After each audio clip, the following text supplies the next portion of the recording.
So guys, ছাদে সোলারে testing হচ্ছে। এখানে একটা লেড অ্যাসিড ব্যাটারি রাখা আছে, যদিও ব্যাটারিটা ড্যামেজ। আমি রোদের জন্য কিছু দেখতে পাচ্ছি না, খালি দামটা বলে দিচ্ছি। এমআরপি লেখা আছে 1300 সামথিং, ওজন 2 কেজি।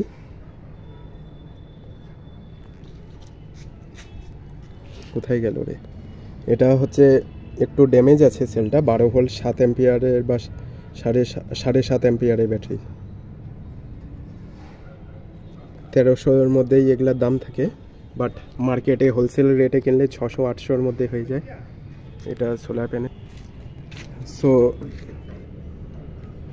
এই যে দাম লেখা আছে 1099, মানে 1100। আরেকটা ছিল আমার কাছে, ওটার দাম লেখা ছিল 1300।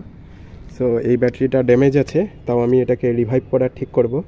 সোলার প্যানেল থেকে আমাদের লাইভ আসছে কত, 20.7 ভোল্ট, ওই 21 ভোল্ট ধরো, কারণ 1 মিটারে একটা কাটা শিফট করলেই এটা 21 ভোল্ট হয়ে যাবে রাউন্ড অফে।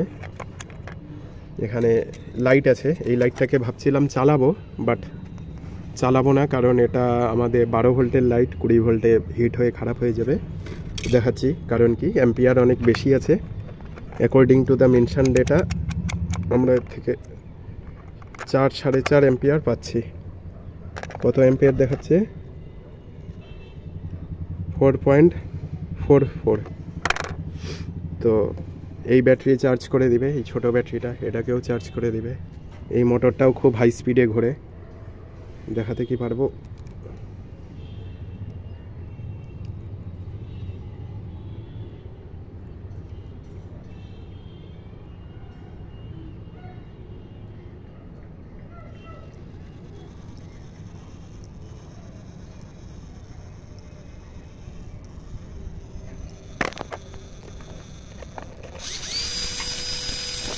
এই যে পাওয়ার ডিসকানেক্ট করে দিয়েছি, এবার দেখো মোটরটা কোনভাবে ঘুরছে। এটা কিন্তু সরাসরি সোলারে পাওয়ারে ঘুরছে।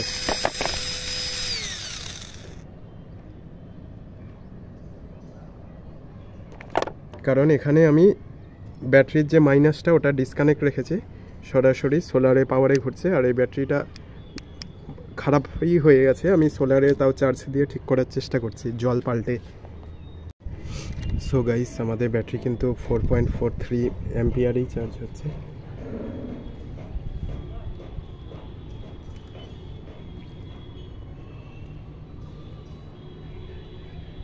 ওই ফেটে গেছে, এই ব্যাটারিটা ভুগে গেছে। সো গাইস, ক্যাজুয়ালি আমি সোলার প্যানেলের যে ডাইরেক্ট ওয়্যারগুলো আছে ইনভার্টারে কিটের মধ্যে কানেক্ট করে দিয়েছি। এটা ইনটেক্সের ইনভার্টার, কম্পিউটারের 360 ওয়াট। So max 360 watt. আর এর পাওয়ার রিকোয়ারমেন্ট এই ব্যাটারিটাই ফুলফিল করে। সো ফাটবে এখান থেকে। এটা লাগে 12 ভোল্ট 7.5 অ্যাম্পিয়ার, এটা 12 ভোল্ট 1.5 অ্যাম্পিয়ার, এটা 21 ভোল্ট 4.5 অ্যাম্পিয়ারের কাছাকাছি আছে। তো এটা কি ফাটবে না চলবে, না স্মার্ট ইনভার্টারটা পাওয়ারটাকে বন্ধ করে দিবে? সো জয় মা কালী। অন হচ্ছে, এই যে টি আওয়াজটা হচ্ছে না, এটা মানে ইনভার্টার ওভারলোড হয়েছে, কারণ ভোল্টেজ খুবই বেশি আছে। ইনভার্টার সেন্স করছে যে হাই ভোল্টেজ আছে, ইনভার্টার অটোমেটিক শাটডাউন হয়ে বাজারটাকে অন করে দিয়েছে।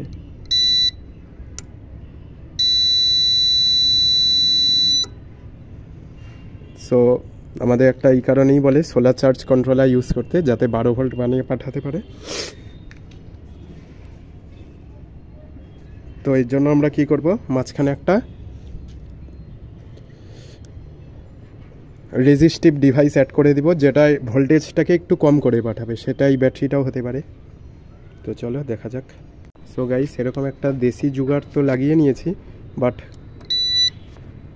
কাজ করছে না, কারণ ব্যাটারিটার ইন্টারনাল রেজিস্ট্যান্স এই সার্কিটের ইন্টারনাল রেজিস্ট্যান্সের থেকে কম।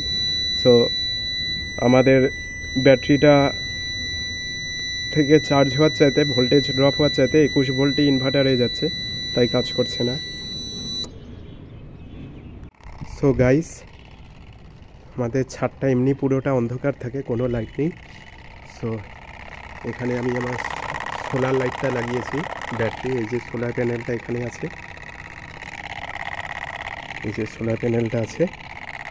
এখানে একটা কুলিং ফ্যান দিয়ে রেখেছি, ওর জন্য শব্দ করছে, কারণ একটা ব্লেড ভেঙে আছে কুলিং ফ্যান। আর জাস্ট এই স্পট লাইটটা ইউজ করেছি 12 ভোল্টের, এটা দিয়ে যত দূর আলো হচ্ছে, আদারওয়াইজ পুরো ছাদ অন্ধকার। সো ক্যাম্পিংয়ের জন্য এটা খুবই সুবিধার। কুলিং ফ্যান শীতকালে লাগে না, বাট যেখানে অনেক হিট হয় এলইডিগুলোর লাইফ একটু বাড়ানোর জন্য, আর যাতে ফ্যানটা আমি ইউজ করতে পারি, ইউটিলাইজ করতে পারি। পড়েছিল অনেক দিন ধরে ভাঙা ফ্যান, 80 টাকা দিয়ে কিনেছিলাম, 80 কি 60 ওরকমই দাম হয়, জলপাইগুড়ির থেকেই নিয়েছিলাম। সো ফ্যানটাকেও কাজে লাগিয়ে দিলাম, আর লাইটও হিট করবে না। আদারওয়াইজ আমাদের ছাদ পুরো অন্ধকার থেকে